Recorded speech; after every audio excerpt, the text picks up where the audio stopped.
Hello, my name's Douglas Erskine, and like so many others, in the run-up to Grey Day, I'm going to read out a passage from Alasdair Gray's Lanark, which turns 40 at the end of the month.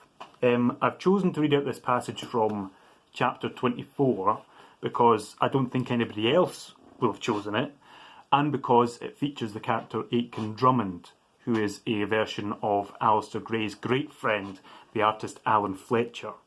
And he appears down here on my copy of the book and on most other editions. I've been researching Alan Fletcher's life and work for about a year and a bit now, and I'm hoping to share the fruits, the hard-won fruits of that research sometime soon.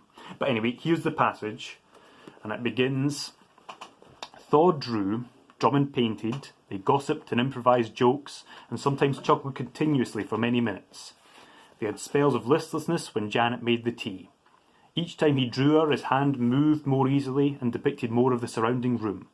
It was as if Janet's body gave out light which clarified nearby things and turned the cluttered furniture, Drummond working at the sideboard, Mr. Drummond reading or dozing, even stale bread crusts on the table, into parts of a cunning harmony.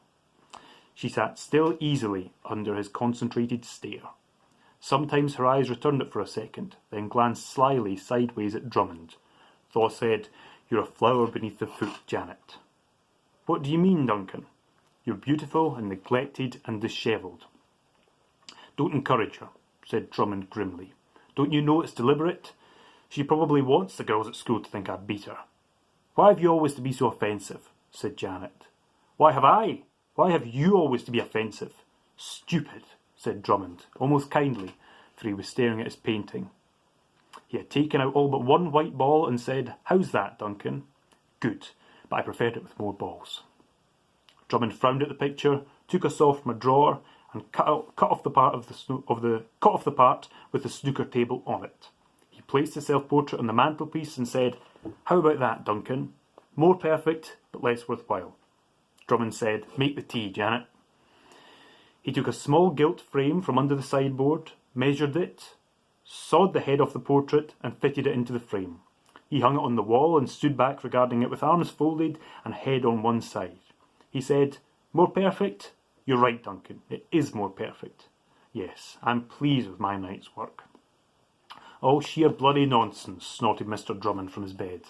"Yes, I'm pleased with my night's work," said Drummond, accepting a cup of tea from Janet.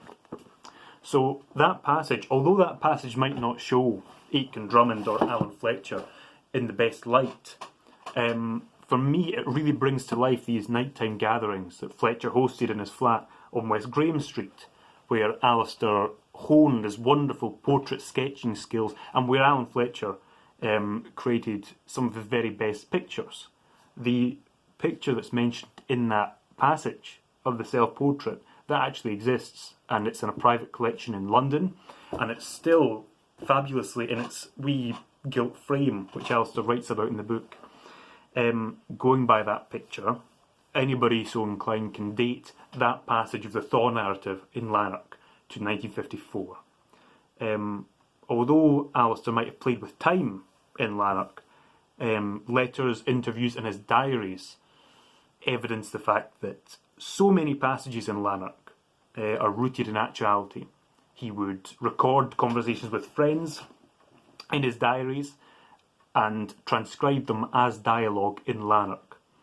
But pulling back from the specifics, Alasdair Gray's eagerness to root Lanark in real life and lived experience, of course, is a mark of his respect for ordinary people, and it's also an indication of the way he suggested that everyday life could become some small part of some, huge, magnificent drama. And that's certainly something to be celebrated. So I hope you enjoyed that passage, and I hope you do enjoy these grey days. Thanks.